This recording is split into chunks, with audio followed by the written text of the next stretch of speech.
Fala pessoal, eu sou o Matheus e a nossa aula de hoje é sobre Sociologia com o tema Relações Sociais com o Meio Ambiente. Falando em relações sociais com o meio ambiente, é necessário que a gente reflita e busque na história como que se deu essa relação. A relação do ser humano com o meio ambiente sempre foi uma relação de dependência. Por que que isso acontece? Porque nós dependemos muito do meio ambiente. Dentre todos os animais da natureza, os seres humanos são os que mais dependem dela para a sobrevivência.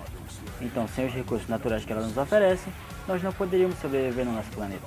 Essa relação de dependência deu ao ser humano a consciência de pertencimento, de que ele pertencia à natureza. Mas com o passar do tempo, esse pensamento foi mudando. Houve um distanciamento sistemático entre o ser humano e a natureza, diferente dos primeiros seres humanos, que tinham uma relação muito próxima com a natureza. Então, o ser humano se afastou do mundo natural, como se ele não fizesse parte dele. E essa visão trouxe ao ser humano uma relação de dominação, principalmente no Ocidente, onde a cultura judaico-cristã gerou um processo de alinhamento do ser humano com a natureza. A frase crescei, multiplicai e dominai a terra, citada em Gênesis 1:28, deu ao ser humano um sentido de senhorio, de dominação sobre a terra. O homem se viu fora da terra, isto é, a natureza era algo distante dele, e que ele poderia ver de longe, de fora, e que ela sempre estaria ali para quando ele voltasse. A humanidade conseguiu contaminar o próprio ar que respira, a água que bebe, o solo que provém os alimentos, os rios, destruir florestas, habitats de animais. Todas essas destruições colocam em risco a sobrevivência do planeta Terra e da vida dos seres humanos no geral.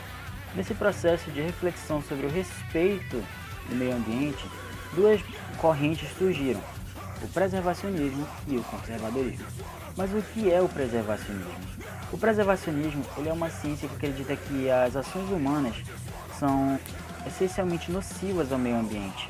Ele busca proteger a natureza do desenvolvimento moderno, industrial e urbano, fazendo uma reverência a ele. O teórico mais importante dessa corrente é o John Muir, segundo o qual não somente os animais, mas as plantas, as rochas e até mesmo as águas eram fagulhas da alma divina que permeava sobre a natureza. E o que é o conservadorismo? O conservadorismo é um movimento criado por Gifford Pinchot, um engenheiro florestal treinado na Alemanha, segundo o qual a conservação só teria sentido se o uso dos recursos naturais servisse para o benefício da maioria dos cidadãos, incluindo, claro, as gerações futuras.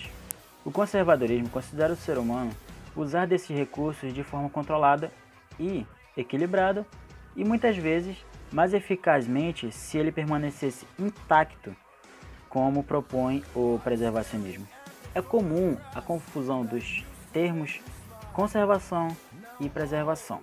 Muitos acham que os termos querem dizer a mesma coisa, porém são termos que têm ideias e origem distintas.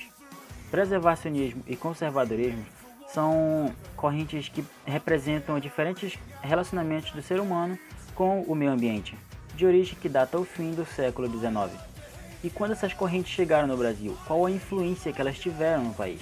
No Brasil, essas discussões só tiveram início a partir de meados da década de 1970.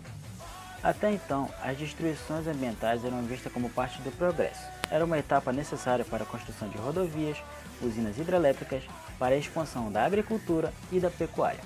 Grande parte das demandas ambientais nacionais surgiram na década de 1980, graças a pressões oriundas dos movimentos ambientais internacionais. Ambas as correntes contribuíram para o desenvolvimento da consciência ambiental no país, o que levou à criação de projetos, leis e ações que diziam respeito à preservação do meio ambiente. É responsável pela criação da Fundação Brasileira para a Conservação da Natureza, de parques e unidades de conservação e surgimento de iniciativas de gestão de recursos naturais e de reflorestamento, modernização, transformação social e justiça ambiental. A sociologia é uma ciência da modernidade, pois esta ciência surge como fonte de investigação das transformações advindas da modernidade. A modernidade, com a expansão da industrialização, configura uma nova forma de relação política, econômica e social, e consequentemente com o meio ambiente. As consequências mais graves da degradação recaem sobre as populações mais vulneráveis.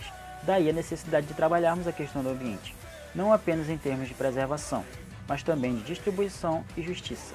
Buscar aproximar, em uma mesma dinâmica, as lutas populares pelos direitos sociais e humanos, pela qualidade coletiva de vida e pela sustentabilidade ambiental. É preciso que cuidemos do meio ambiente, não da forma preservacionista, mas no sentido de que nós precisamos do meio ambiente para a nossa sobrevivência.